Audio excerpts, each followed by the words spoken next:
I'm doing a super duper easy card today. This Wednesday Coffee and a Card, I was supposed to be doing more complicated cards, and I will be. Next week is a little, not complicated, but definitely more involved than this week's card.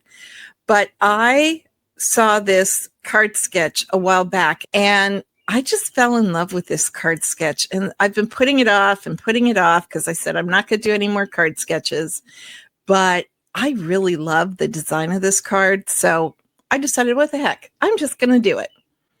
All right, so this is the set that I'm using, and the only thing I'm using it for is the sentiment. It is the beautiful motifs.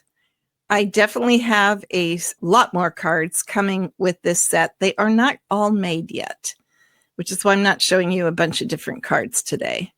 I'm a little behind, if I'm really honest. But here is the card that we are making. Very simple sketch. It is using the beautiful gallery designer paper. This is the one that you're going to get the tutorial on, using the beautiful gallery paper, again in Secret Sea, and it's got a little bit of cloud cover in it. So simple.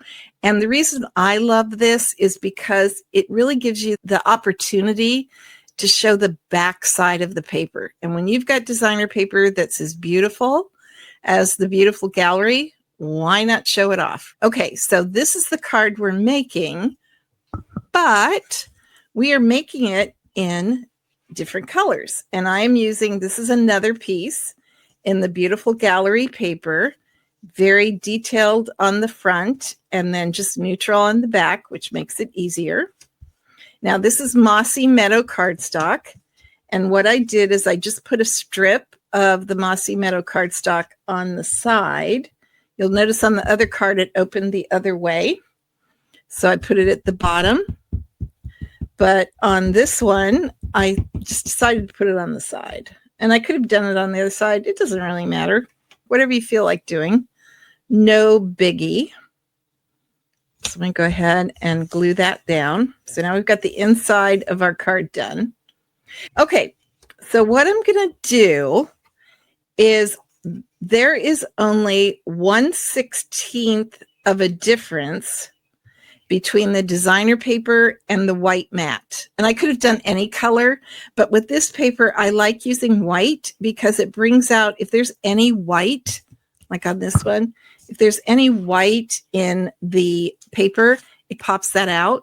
So in this case, when I put it on white, the clouds kind of show. I originally had it on crumb cake and it dulled down the whole thing. And honestly, with this paper, I love this paper so much. It has the most beautiful designs in it. If you look at last week, I think it was last week's video, I showed you all the papers that come in this, but I hate to cut this paper. I had done this card sketch ages ago, and then I think it was Wendy Lee had just done a card with this. I'm pretty sure it was Wendy, had done a card with this, and I thought, oh, I got to do that again because it's so pretty. Only need one ink pad and a sentiment stamp. You can use whatever sentiment stamp you need. I need a lot of sympathy cards right now, sadly. So I am making this for someone who recently lost her husband, and I'm trying to send her cards more often. Okay, I'm going to put this up and over a little bit. There we go. Oh, my camera's stalling. That's interesting. Okay. And then I'm going to now put the paper on. There's a couple of ways you could do this. You can put your paper on first and then pull back your corner, or you can pull back your corner first. Now, let me tell you, if you pull back your corner first, your card is going to look better.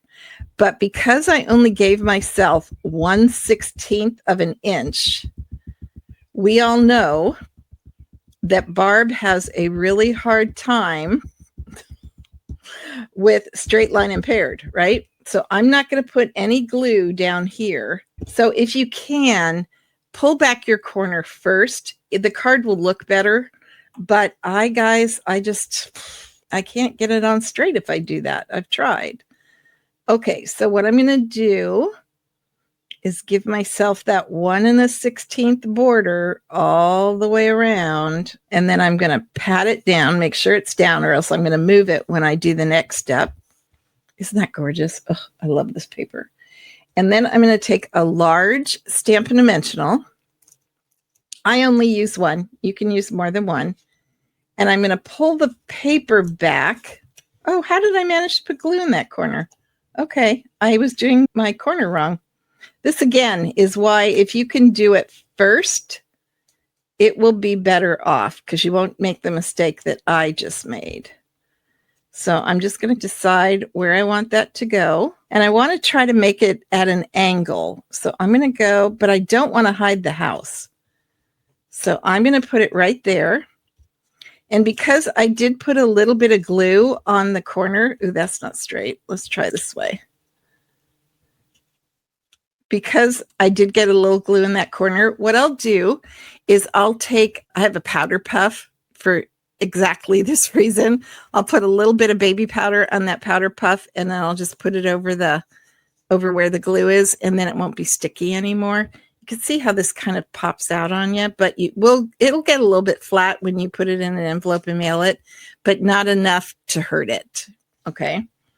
And then what I'm going to do is I'm going to glue this down on the card base.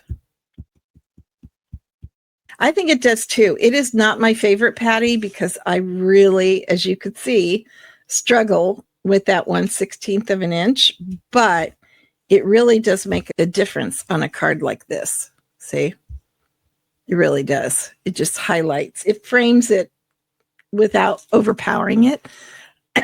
On this card, I use the pearls.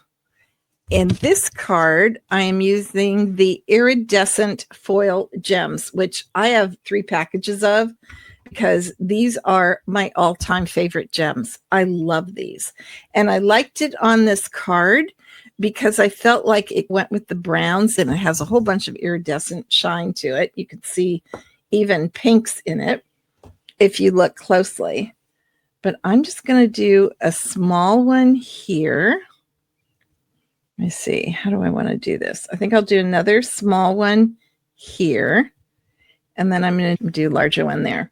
Remember the triangle shape. I always say to you guys, don't forget the triangle shape. And then it'll look good. And I always do my gems in groups of 3 or odd numbers. Sometimes I'll do 5.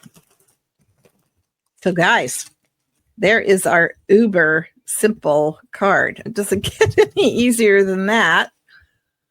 And there we have them, which is where this card sketch came in for me. Because number 1, I love the paper. And number 2, it really showed off the paper.